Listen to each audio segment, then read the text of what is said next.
Hello दोस्तों। आज की इस कहानी में आपका स्वागत है। मेरा नाम नेहा है और मैं जयपुर राजस्थान की रहने वाली हूँ। यह नाक से की जाने वाली आवाज। घटना इस समय की है जब मेरी 8वीं कक्षा पूरी हो चुकी थी और मेरे स्कूल की गर्मी की छुट्टियां शुरू हो गई थी। मेरी सभी सहेलियां खेलने के लिए हमारे घर आती थी और मैं इनके साथ खेला करती थी। हमारे घर के सामने बहुत बड़ा आंगन था। इस वजह से मेरी सहेलियां हमेशा मेरे घर खेलने आती थी। इस समय जून की एक तारीख को जब मैं स्कूल से अपना रिजल्ट लेकर घर आई तो मैंने देखा कि मेरी मौसी और इनका बेटा हमारे घर आए हुए थे। मेरी मौसी के बेटे का नाम विक्की है और मैं इसे विक्की भैया कहकर बुलाती थी। इस समय इसका भी 11वीं का रिजल्ट आ चुका था और वह अब 12वीं में जाने वाला था। जब से विक्की भैया हमारे घर आया वह हमेशा मेरे साथ और मेरी सहेलियों के साथ खेलने लगा। मेरी मौसी 2 दिन रही और फिर वह अकेले अपने घर चली गई। जिस दिन मेरी मौसी अपने घर चली गई इसके अगले ही दिन यह घटना हुई। वो सोमवार का दिन था और इस दिन सुबह मैंने विक्की भैया और माँ ने साथ में खाना खाया। हमें खाना खाए हुए करीब 15 मिनट ही हुए थे कि मेरी सहेलियां घर आईं और फिर मैंने मेरी सहेलियों ने और विक्की भैया ने टीवी पर फिल्म देखने का फैसला किया। सुबह के लगभग 11 बजे हमने घर के हॉल में टीवी पर फिल्म देखना शुरू किया। वो एक कॉमेडी फिल्म थी, इसलिए हम सभी फिल्म देखने में बहुत मगन हो गए और आसपास क्या चल रहा था इसका हमें कोई होश ही नहीं था। हम टीवी पर फिल्म देख रहे थे, तभी माँ हाल में आई और इन्होंने मुझे और विक्की भैया को कहा, मैं बाजार जा रही हूँ और 2 घंटे में घर आऊंगी। हम दोनों फिल्म देखने में इतने मगन थे कि हमने बस सर हिलाकर इनकी बात का जवाब दे दिया। माँ ने घर का दरवाजा बंद किया और बाजार चली गई। हम सभी फिल्म देखने में खोए हुए थे। करीब 2 घंटे बाद में फिल्म खत्म हुई और फिर मेरी सहेलियां कहने लगी, शाम को खेलने आएंगे, और यह कहकर वह अपने घर चली गई। फिर मैंने दरवाजा बंद किया और विक्की भैया ने टीवी बंद किया। फिर हम दोनों बेडरूम में जाकर बिस्तर पर लेट गए। मेरी नींद लगने ही वाली थी कि तभी अचानक विक्की भैया तेजी से उठे और दौड़ते हुए बाहर निकल गए। मैं घबरा गई और सोचने लगी कि इन्हें क्या हुआ, यह इस तरह अचानक क्यों भाग गए। यह सोचकर मैं भी जल्दी से उठी और इनके पीछे दौड़ पड़ी। वह दौड़ते हुए बाथरूम की ओर गए और इन्होंने बाथरूम के दरवाजे पर जोर से धक्का मारा और घबराहट में बाथरूम के अंदर चले गए। जैसे ही विक्की भैया बाथरूम में गए सो मेरी नजर बाथरूम की खिड़की पर पड़ी। बाथरूम खिड़की खुली हुई थी, इसलिए मैं दौड़ते हुए बाथरूम खिड़की के पास गई और अंदर झांकने लगी। अंदर मेरी माँ बैठी कपड़े धो रही थी और वह इनके सामने खड़ा पेशाब कर रहा था। माँ को सामने देखकर विक्की भैया का चेहरा डर से खिला का खिला रह गया, जैसे इसे समझ में ही नहीं आ रहा था कि क्या हो रहा है। वह माँ के चेहरे की ओर देखे जा रहा था, चाहता था। माँ के चेहरे को देखकर ऐसा लग रहा था जैसे अचानक यह सब देखकर इसे भी एक बड़ा झटका लगा हो। वह भी इसकी ओर देख रही थी। कुछ सेकंड तक वह माँ के चेहरे की ओर देखता रहा और माँ भी इसे देख रही थी। कुछ सेकंड बाद विक्की भैया थोड़ा होश में आया और इसने जोर से छींकना शुरू कर दिया। इसे इतनी जोर से छींक आई कि इसकी छींकटे सीधे माँ के चेहरे पर जा गिरे। माँ के चेहरे पर छींटे पड़े। विक्की भैया के चेहरे पर ऐसा भाव आ गया जैसे अब इसे दिल का दौरा पड़ने वाला हो। अगले कुछ सेकंड में इसने इतनी जोर से छींक मारी कि माँ का पूरा चेहरा भीग गया। इसके छींटे माँ के पूरे चेहरे पर गिर रहे थे, जिससे वह भीग गई थी। लगभग 1 मिनट के बाद माँ ने पास में पड़ी बाल्टी से अपने हाथों में पानी लिया और अपने चेहरे को धोया। फिर इसने इसकी ओर देखा। माँ इसकी ओर देखते ही विक्की भैया के डर के मारे कांपने लगे। तभी अचानक माँ ने अपने सामने रखे कपड़ों की बाल्टी को एक तरफ सरकाया और उठ खड़ी हुई। अब विक्की भैया और भी ज्यादा डर गए और इसके चेहरा रोने जैसा हो गया। वो डरते डरते पीछे हटने लगे और माँ से माफी मांगने लगे।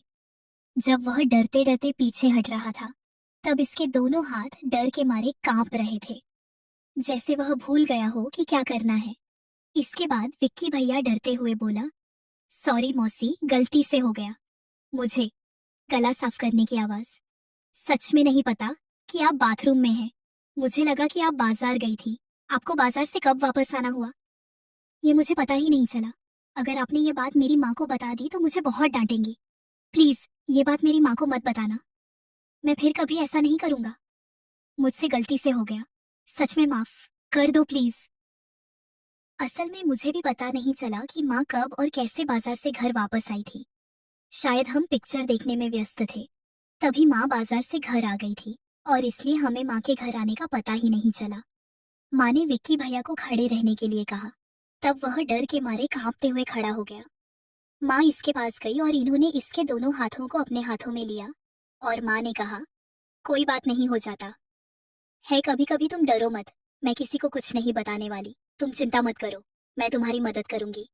यह कहते हुए इन्होंने अपने दूसरे हाथ से इसके बालों में प्यार से हाथ फेरना शुरू कर दिया, जैसे वह इसे अपने हाथों से प्यार से सहला रही हो। 5 मिनट के बाद माँ ने इसके सर पर रखा हाथ इसकी पीठ पर रख दिया और इसकी पीठ पर हल्के से हाथ हाथ फेरने लगी। अब बेकी भैया का ध्यान माँ की बातों पर बिल्कुल भी नहीं था, क्योंकि वह तो जैसे स्वर्ग में पहुंच गए थे। शायद इसके लिए यह पहली बार था। माँ हल्के से मुस्कुराकर बोली, जब तू छोटा था ना, तब तू कई बार मुझसे लिपट के सोता था और कई बार मुझे भिगो देता था। इतना ही नहीं, बचपन में तो कई बार जानबूझकर अपने इससे मुझे पूरा गीला कर देता था। यह कहते हुए माँ ने अपने दूसरे हाथ से इसकी पीठ पर फिर से प्यार से हाथ फेरा। विक्की भैया आनंद में इतना खो गए थे कि इसके जैसे होश ही उठने लगे थे और वह बेहोश सा होने लगे थे। तभी माँ ने अपना हाथ बटा लिया। बचपन से मैंने अपने घर के बड़े बुजुर्गों या अपनी माँ को कभी इस तरह कुछ करते हुए नहीं देखा था, और इस वक्त मैं छोटी थी तो समझ ही नहीं पा रही थी कि माँ और विक्की भैया क्या कर रहे हैं और ऐसा क्यों कर रहे हैं। मेरे मन में कई सवाल उठ रहे थे। इन सवालों की वजह से मैं थोड़ी घबरा गई थी, फिर भी मैं चुपचाप खड़ी रहकर सब देख रही थी। कुछ देर बाद विक्की भैया माँ के पास जाकर खड़े हो गए। जैसे ही विक्की भैया माँ के पास गए, माँ उठी और पास रखे कुर्सी पर बैठ गई।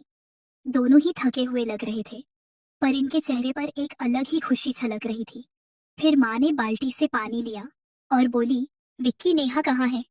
विक्की भैया ने जवाब दिया, वह बेडरूम में पलंग पर सो रही है। इतना सुनते ही माँ निश्चस्त हो गई। तभी मैं जल्दी से बेडरूम की ओर भागी और जाकर पलंग पर सोने का नाटक करने लग गई। लगभग 5 मिनट बाद विक्की भैया भी बेडरूम आया और मेरे पास पलंग पर लेट गया। कुछ ही देर में इसकी नींद लग गई और फिर मुझे भी नींद आ गई। शाम के करीब 4 बजे मेरी सहेलियां हमारे घर खेलने आई। तब माँ ने मुझे विक्की भैया को नींद से जगाया। फिर हम दोनों बाथरूम में जाकर अपने हाथ मुंह धोने लगे। हाथ मुंह धोने के बाद मैंने अपनी सहेलियों के साथ खेलना शुरू किया। हमने विक्की भैया को भी खेलने के लिए बुलाया, लेकिन माँ ने इसे हमारे साथ खेलने नहीं भेजा, इसलिए मैं अपनी सहेलियों के साथ खेलने चली गई। करीब आधे घंटे बाद मुझे प्यास लगी तो मैं पानी पीने के लिए घर के अंदर आई। किचन में पहुंचने पर मैंने जो देखा, इसे देखकर मैं जल्दी से दरवाजे के पीछे छुप गई और अंदर से झांकने लगी। इस समय माँ ने अपनी आंखें बंद की हुई थी और वह किचन के काउंटर से लगकर खड़ी थी। करीब 5 मिनट तक मैं यह सब देखती रही। फिर मैं घर के बाहर चली गई और अपनी सहेलियों के साथ एक दूसरी सहेली के घर चली गई। वहां जाकर मैंने पानी पिया और अपनी सहेलियों को वहीं रुकने के लिए कहकर मैं अकेली वापस अपने घर आ गई। घर आकर मैंने देखा कि दरवाजा बंद था, तो मैं घर के पीछे के रास्ते से अंदर जाने लगी। तब मुझे किचन से कुछ आवाज सुनाई देने लगी, इसलिए मैं किचन की ओर गई। किचन की खिड़की खुली थी, तो मैंने इस खिड़की से किचन में झांकना शुरू किया। तो वहां 2 लोग किचन में फर्श पर सोए हुए थे। वह सबसे अजीब सी आवाजें आ रही थी। काफी देर बाद इनकी आवाजें बंद हुई। थोड़ी देर बाद माँ उठकर बैठ गई और मैं वहां से वापस चली गई। रात के 7 बजे जब मैं घर आई तो मैंने देखा कि विक्की भैया टीवी देख रहे थे और माँ किचन में खाना बना रही थी। फिर विक्की भैया के साथ मेरी टीवी देखने लगी। रात में हमारे खाने के बाद माँ ने जानबूझकर इसे अपने पास सोने के लिए बुलाया। अब हम तीनों बेडरूम में एक ही बेड पर सोए हुए थे, लेकिन वे दोनों एक साथ सो गए थे। बेडरूम में अंधेरा था, इसलिए साफ साफ कुछ दिखाई नहीं दे रहा था, लेकिन इन दोनों की हरकतों से समझ आ रहा था कि वह क्या कर रहे हैं। कुछ ही मिनट में मेरी नींद लग गई। जब मैं सो गई तब इन दोनों ने फिर से कुछ किया या नहीं, या मुझे नहीं पता। अब माँ इसे हमारे साथ खेलने के लिए नहीं भेजती थी, वह हमेशा इसे अपने पास ही रुकने के लिए कहती थी। अब रोज दोपहर 12 बजे से शाम 4 बजे तक हमारे घर का दरवाजा और सारी खिड़कियां बंद रहती थी, इसलिए मैं इन दोनों को देख नहीं पाती थी और रात को बेडरूम में अंधेरा होने के कारण मुझे सिर्फ आवाज सुनाई देती थी। लेकिन मैं इन दोनों को देख नहीं पाती थी, इसलिए मैं सो जाती थी। जब जून का महीना खत्म हुआ और जुलाई आया, तब जुलाई को 2 तारीख को हम तीनों खाना खा रहे थे। तभी मौसा और मौसी आए और विक्की भैया को अपने साथ ले गए, क्योंकि जुलाई से इनका स्कूल शुरू हो गया था। विक्की भैया जब अपने घर गए तो माँ को बहुत बुरा लगा। जब विक्की भैया की 12वीं बोर्ड की परीक्षा हुई, तब माँ और मैं मौसी के घर गए और अगले दिन मेरी माँ, विक्की भैया और मैं अपने घर लौट आए।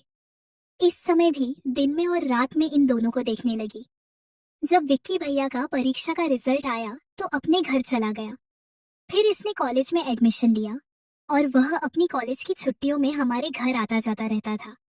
आज भी जब कभी विक्की भैया के कॉलेज में छुट्टियां होती हैं या इसकी परीक्षा खत्म होती है, तो वह हमारे घर रहने आ जाते हैं। आज विक्की भैया ग्रेजुएशन के तीसरे साल में हैं और मैं स्कूल में 12वीं कक्षा में हूँ और मैं हॉस्टल में रहती हूँ। आज भी मेरी माँ और मेरी मौसी की बेटी की मुलाकात होती रहती है। तो दोस्तों, यह थी हमारी आज की छोटी सी कहानी। आपको यह कहानी कैसी लगी कमेंट करके ज़रूर बताएं। अगर आपको यह कहानी पसंद आई तो इसे लाइक करें और अपने दोस्तों के साथ शेयर करें। आगे भी ऐसी रोमांचक कहानियों के लिए हमारे चैनल को सब्सक्राइब करें और बेल आइकन दबाना ना भूलें, ताकि आप हमारी कोई भी कहानी मिस ना करें।